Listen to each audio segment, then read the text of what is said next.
네, 안녕하십니까. 안양시 자원봉사센터 박양숙입니다. 먼저 귀중한 자리에 초대되었는데 현장에 함께하지 못해서 대단히 죄송스럽게 생각합니다. 또한 선진사회복지연구회의 11년 11번째 생일을 다시 한번 축하드립니다. 제가 지금 이제 코로나와 직격탄을 맞아서 현장에 가지 못했는데요. 그렇지만 일상에서 코로나와 함께 해야 되는 일상에서 노인자원봉사 활성화도 중요하게 다루어야 될 우리 삶 속에서 주제인 것 같습니다. 이런 의미 있는 자리에 초대해 주셔서 감사드립니다. 코로나라는 그 팬데믹의 공황이 우리 삶의 모습을 굉장히 많이 변화시켰습니다. 또한 자원봉사 현장에서 경험하면 자원봉사 활동의 내용이나 형태들도 굉장한 변화를 가져오고 있습니다. 어찌 보면 사람과의 접촉을 최소화하여야만 이 감염병으로부터 벗어날 수 있다고 하는데 이 코로나가 사실은 역설적이게도 사람의 손길이 더 필요하게 되는 것도 많아지는 것도 사실입니다. 자원봉사 활동은 어려워지고 있으나 자원봉사자의 손길은 더욱 필요해지고 있는 시대에 살고 있는 우리들입니다. 토론에 앞서서 노인 세대에서 자원봉사활동을 뭔지를 들여다보니 강의의 의미에서 여가활동과 같이 포함하고 있는 것을 볼 수 있습니다. 복지부가 발간하는 그 자료에서도 여가활동의 사회참여활동과 자원봉사활동을 포함하고 있는 것을 볼 때 방금 주제 발제해 주신 김미룡 교수님의 연구에서도 여가의 큰 의미에서 그 자원봉사활동을 다루고 있는 것 같습니다. 따라서 노인에게 여가란 삶의 질을 향상시키고 건강한 삶 그리고 행복한 삶을 유지하는 데 굉장한 중요한 요소인 것으로 나타날 수 있습니다. 특히 여가 활동이라는 것이 다양한 경험의 기회를 제공하고 있고 또 서로 인간 간의 교류를 통해서 상호작용하는 그런 수단으로서 건강을 증진하고 노인 생활에 만족을 가져오고 구성원 간의 소통을 통해서 통합을 이루는데 굉장히 중요한 의미를 갖고 있습니다. 그래서 그 노년기에 있어서 여가 활동 안에 자원봉사 활동이 들어간다면 이것은 자발적인 노인 스스로의 선택이라고 할 수 있겠고요. 노인에게는 자유와 안정감을 줄 수 있는 그런 활동이라고 할 수 있겠습니다. 우리나라의 경우를 보면 고령화 사회에 진입하게 되면서 노인의 사회 참여 활동을 강조하기 시작했습니다.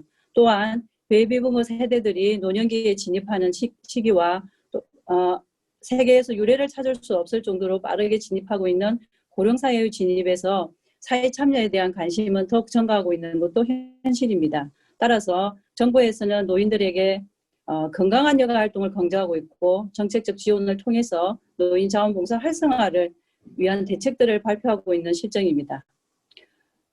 우리나라 노인 자원봉사 활동에 대한 법적 근거를 한번 찾아봤습니다. 자원봉사활동기본법이나 사회복지사업법, 노인복지법, 또 대한노인의 지원에 관한 법률, 저출산 고령사회 기본법 등이 노인 자원봉사 활동에 대한 법적 근거들을 다루고 있습니다. 특히 저는 관심 있게 본 게 저출산 고령사회 기본법의 제14조 2항에서 다루고 있는 국가 및 지방자치단체는 자원봉사 및 노인의 사회활동 참여를 촉진하는 사회적 기반을 조성해야 된다고 명시하고 있습니다. 여기서 주목할 점은 노인의 자원봉사 활동을 사회 참여 활동으로 해석하고 있다는 것입니다. 또한 보건복지 사업 안내서에 따르면 노인 일자리 사업과 사회 참여 지원 사업에 세 가지의 유형, 공공형, 사회 서비스형, 민간형으로 나누고 있고 이 중에 공공형의 공익활동과 재능 나눔 활동으로 나누어지고 있습니다. 이 활동의 성격을 봉사로, 사회공헌으로 분명하게 명시하고 있는 걸 보면 여타의 노인 일자리 사업과는 다르지만 활동비를 지급하고 있고 자원봉사 실천 현장에서 노인 자원봉사 활동을 하는 운영 방식과는 굉장한 차이를 보이고 있는 것도 사실입니다. 발제자의 원고에서 다루고 있는 내용을 보면 우리나라의 노인 일자리 사업을 넓은 의미의 자원봉사로 정의할 수 있다고 하였습니다. 또한 대한노인의 노인지원단에서 수행하는 재능 나눔 활동도 협의의 자원봉사로 설명하고 계십니다. 노인 일자리 사업과 자원봉사 활동의 경계가 모호하다고 언급하고 계셨지만 하지만 우리나라의 노인 자원봉사 활동 기본법에 의하면 자원봉사는 무보수, 자발성, 그리고 시간과 노력을 제공하는 활동이라고 정의하고 있습니다. 따라서 본 토론자는 자원봉사활동과 노인 일자리 사업은 명확하게 경계를 가려야 된다고 평소에도 생각하고 있고 지금도 그렇게 생각하고 있습니다. 본 토론자가 속해 있는 자원봉사센터는 자원봉사활동 기본법에 근거하여서 노인들의 자원봉사활동 활성화를 위한 노력을 하고 있습니다. 제가 속해 있는 안양시는 인구가 55만 정도 되는 도시입니다. 특히 저희 센터에 등록되어 있는 자원봉사자 수를 보면 18만 7천여 명입니다. 이 중에 그 비율을 보면 인구 대비 34% 정도가 자원봉사자로 등록되어 있음을 의미하고 있습니다. 2019년에 자원봉사 참여 비율을 보니 17.7%로 전국 평균의 16.1%보다는 자원봉사 참여율이 높았습니다. 하지만 등록 인원에서 60세 이상의 참여자 수를 보니 15,000명 정도가 되었습니다. 이는 전체 18만 7천 명의 자원봉사자 중에 8%를 차지하고 있어서 타 연령대에 비해서는 낮은 비율로 나타나고 있습니다. 또한 안양시의 65세 인구 비율이 12.6%과 비교해 보아도 참여율은 낮다고 할 수 있습니다. 특히 발제자 연구에서 보여주는 65세 이상 노인들의 자원봉사 참여율이 평균 14.42%라고 하는 자료를 보면 안양시의 노인 자원봉사 참여율은 저조하다고 할 수 있습니다.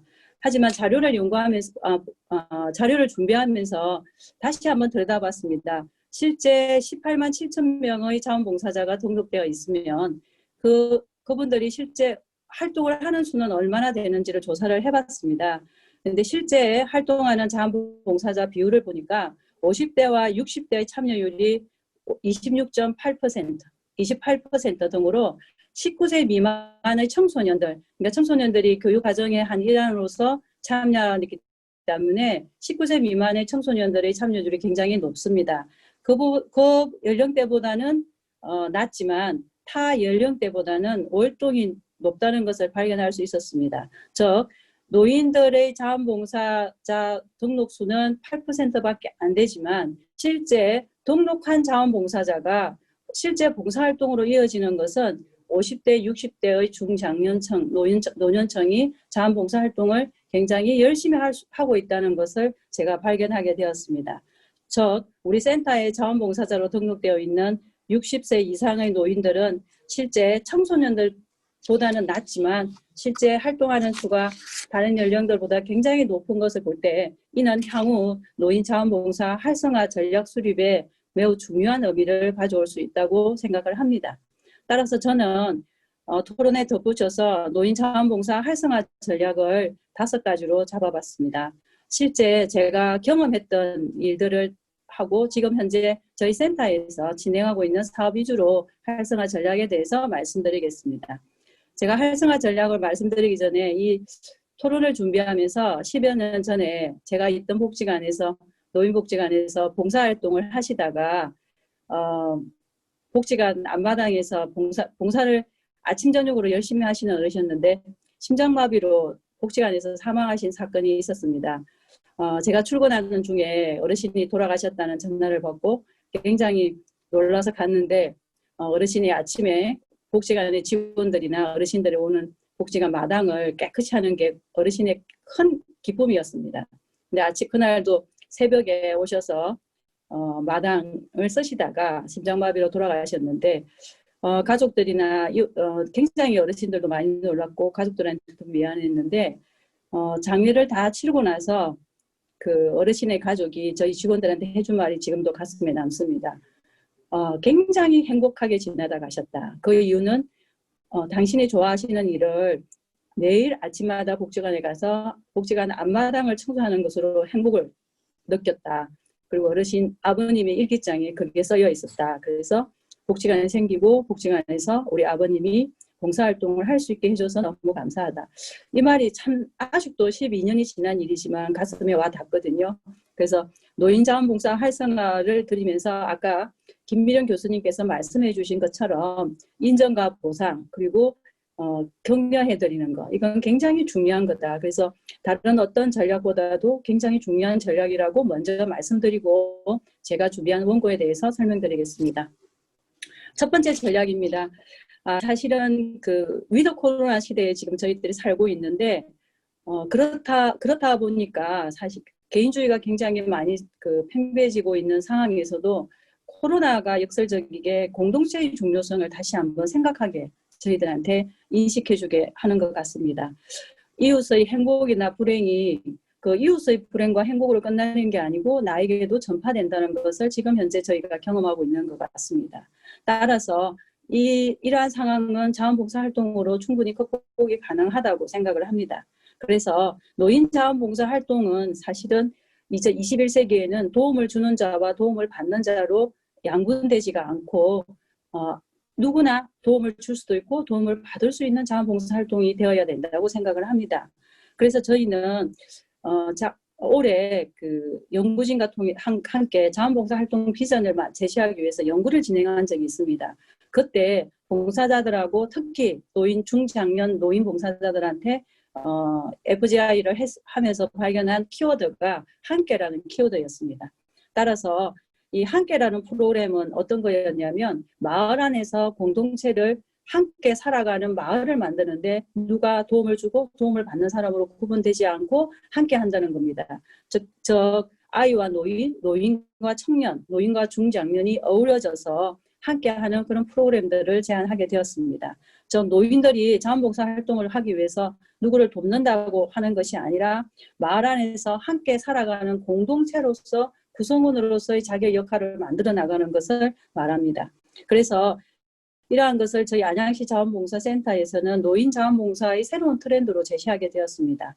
그래서 활성화를 위한 재현을 위해서는 노인들이 마을 공동체 안에서 구성원으로서의 각자의 역할을 할 수 있도록 우리 사회가 좀 더 관심을 기울여주면 자연스러운 자원봉사활동이 되지 않을까 생각해 봅니다.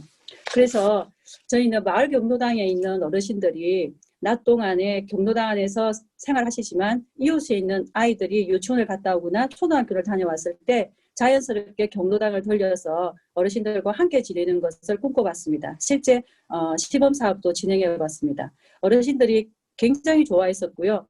그리고 자원봉사활동이라는 게 어디 나가서 내가 준비해서 뭘 해야 된다는 게 아니라 내가 살고 있는 삶 속에서 생활 속에서 누군가와 함께하는 것도 자원봉사라는 것을 경험하게 되셨습니다. 여기에서 굉장한 만족감을 느꼈습니다. 그래서 저희는 이러한 프로그램으로 노인 자원봉사가 위드 코로나 시대 때 필요하다고 생각을 했고요. 또한 공유부엌이라고 해서 어르신들이 잘하는 식사를 혼자 살고 있는 1인 청년들과 함께 식사를 만들어서 식사를 먹는 활동들을 시범적으로 해봤었는데 여기에서도 굉장한 만족감을 가져왔습니다. 그래서 천편일률적으로 프로그램으로 만드는 게 아니라 생활 속에서 함께하는 자원봉사 활동을 만들어내는 것, 이것을 첫 번째로 제가 제안을 했고요. 두 번째는 자원봉사 활동을 프로그램을 만들거나 어떤 봉사활동에 참여할 때 한 번으로 하고 일회성으로 거치는 것은 저는 자원봉사로서의 의미가 없다고 생각합니다. 그래서 지속적으로 활동할 수 있는 프로그램을 개발하는 것이 필요하다고 생각을 했습니다. 특히 발제자께서도 말씀하셨지만 노인의 자원봉사의 형태를 보면 단순 노동 형태가 단순 노력 봉사가 77%나 달하고 있었습니다. 이것은 실질적으로 그 체력적으로나 신체적으로 굉장히 그 지속적으로 유지하기 어렵게 만드는 그런 봉사 형태라고 생각합니다. 그래서 자원봉사 활동이라는 것이 많이 하면 많이 할수록 경험과 지식과 기술이 축적이 되어서 타인을 더 많이 잘 도울 수 있는 프로그램으로 만들어야만 지속적으로 자원봉사활동이 가능하다고 생각합니다. 따라서 자료에 보면 학력 수준이나 경제 상황이 굉장히 높아지고 있는 지금의 어르신들에게는 거기에 맞는 자원봉사활동을 발굴하고 지속적으로 유지할 수 있도록 하는 것이 필요하다고 생각합니다. 저희 센터에서는 아까 자료에서 잠깐 말씀드린 것처럼 50대 이상의 자원봉사자가 실제 봉사활동을 유지하는 게 50% 이상이 넘었습니다. 그래서 이분들이 지속적으로 봉사활동을 하기 위해서는 어떤 프로그램을 만들면 좋을까 하고 다시 저희가 연구를 좀 해봤었는데요. 그게 5060 세대에 맞는 봉사 프로그램을 만들어내는 것을 고민을 했습니다. 저희가 왜 5060 맞춤형 자원봉사 프로그램을 연구했냐 하면요. 실질적으로 50대 중장년층의 봉사활동에 대한 경험을 많이 하실수록 노년기에 계속 이어서 봉사활동을 하십니다. 그래서 60대 넘어서 노인이 되었을 때 갑자기 봉사활동을 하기보다는 중장년기에 자원봉사활동에 대한 경험을 하신 분들이 자원봉사활동을 더 쉽게 생각하고 접근성이 좋기 때문에 50대 중장년층을 위한 봉사 프로그램을 만들었습니다. 그래서 저희는 자원봉사활동과 일자리화하고 연계시키려고 준비했습니다. 무슨 말씀이냐면 실질적으로 중장년층이 봉사활동에 투입이 되었지만 말씀드린 대로 경험과 지식과 기술이 축적이 되면 훨씬 더 잘 봉사활동할 수 있도록 만들기 위해서 중장년층의 봉사활동을 하기 위해서 전문가 과정을 만들고 그 전문가 과정을 통해서 봉사활동을 하시면 나중에 사회서비스 영역에 특히 돌봄 영역에 일자리가 발생하기도 되고 거기에 자연스럽게 일자리하고도 풀타임은 아니지만 파트타임으로 일할 수 있는 기회가 주어질 수 있을 거라는 생각에서 저희가 중장년 맞춤형 돌봄 전문 봉사단을 만들어서 지금 운영하고 있습니다. 따라서 이분들이 중장년기에 경험한 자원봉사활동을 전문 자원봉사활동으로 할 수 있도록 준비하는 것입니다. 그래서 저희는 중장년들의 장기적인 자원봉사 프로그램을 위한 준비를 하고 있고 또 활성화를 위해서는 그것이 필요하다고 저는 제안하고 싶습니다. 세 번째입니다. 미래 사회에 생존할 수 있는 사회학 교육이 필요하고 그것이 자원봉사와 연계되어야 된다고 생각합니다. 제가 경험한 건데요.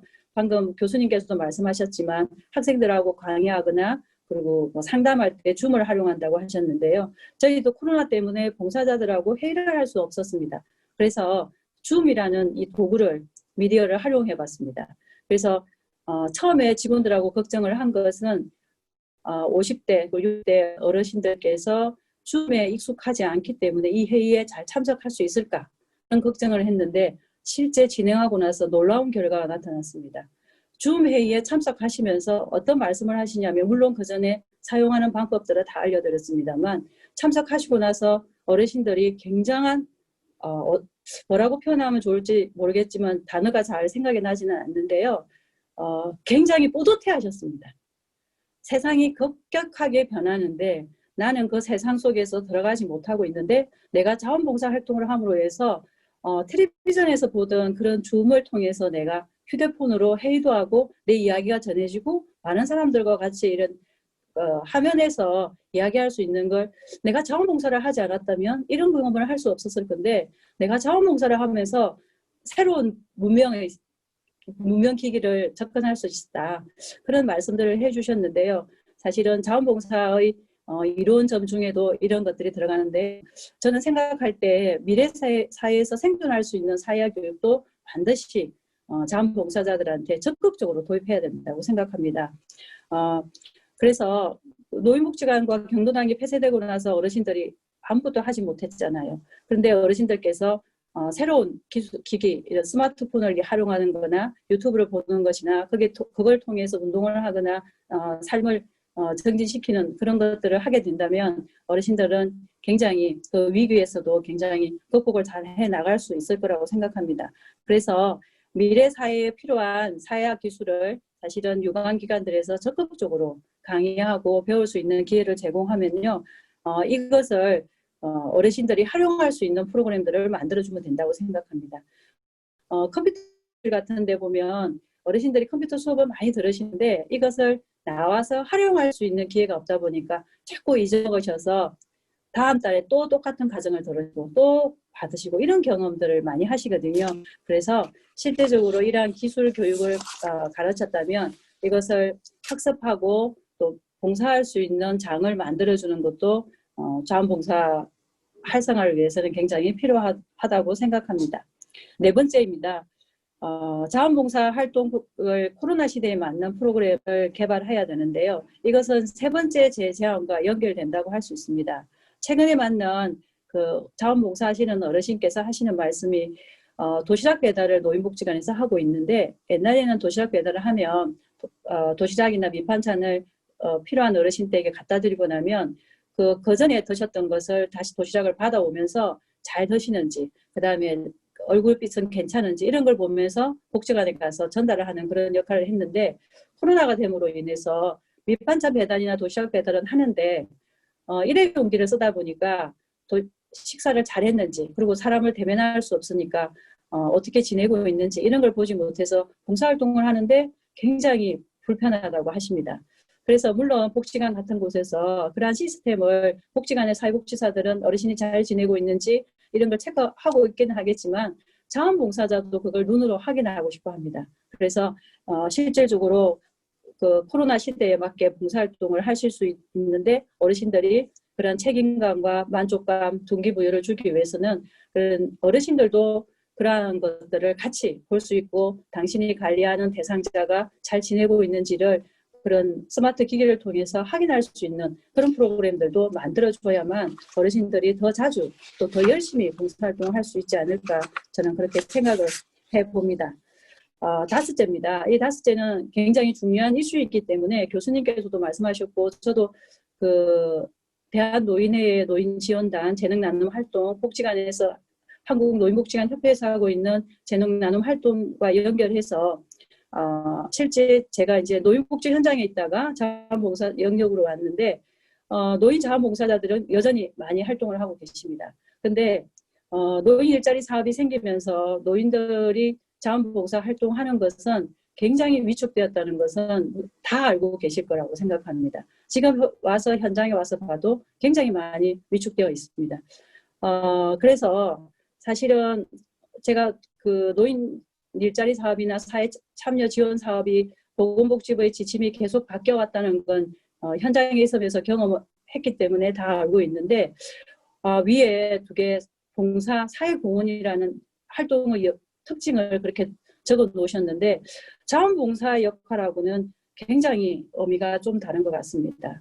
그래서 실제 아까 자료에서도 말씀드렸지만 저희 센터에서 활동하고 있는 노인 어르신들의 자원봉사 활동이 많이 있기는 하지만 어떻게 하면 상생할 수 있을까에 대한 고민을 해야 되지 않을까 생각합니다. 물론 저희 자원봉사센터의 역할들도 굉장히 크다고 생각합니다. 그래서 실비보상을 자원봉사센터에서는 할 수 있도록 운영 규정에 되어 있습니다. 1일 4시간을 기본으로 해서 교통비와 식대비 7,000원인데 저희 센터에 오셔서 점심시간에 끼어서 봉사활동을 하시게 되면 식사를 제공하는 그런 것도 있지만 실제 순수한 의미에서 자원봉사활동을 하시고 싶은 분도 분명히 계신데 관련 기관들과 어떻게 하면 활동비를 10,000원이라도 지급할 수 있는 방법이 없을지를 내년에 제 숙제로 남기려고 합니다. 특히 실비보상을 할 수도 있다고 되어 있기 때문에 노인 자원봉사 활성화가 되려고 하면 노인 일자리 사업만큼 매월 얼마씩을 들여주는 못하지만 필요한 활동을 하시고 그럴 때 교통비가 지급된다면 어르신들은 훨씬 더 많이 활동할 수 있을 것이라고 생각을 합니다. 그래서 어르신들을 위한 노인 자원봉사 활동은 행자부의 행정안전부의 노인 자원봉사 활동비 지급 기준이 있기 때문에 그 기준에서 위배되지 않고 노인 자원봉사가 활성화될 수 있도록 더 고민하는 시간이 필요할 것이라고 생각합니다. 따라서 노인의 자원봉사 활동이 활성화되기 위해서는 저는 자원봉사의 개념과 노인 일자리 및 사회참여 지원 사업과의 개념이 명확하게 구분되어서 나누어져야 된다고 생각을 하고요. 노인 일자리 사업이 성장한다고 해서 노인 자원봉사활동이 위축되기보다는 함께 상생할 수 있는 방법을 지혜를 모으는 것이 필요하다고 생각합니다. 이상 토론을 마치겠습니다. 감사합니다. 네.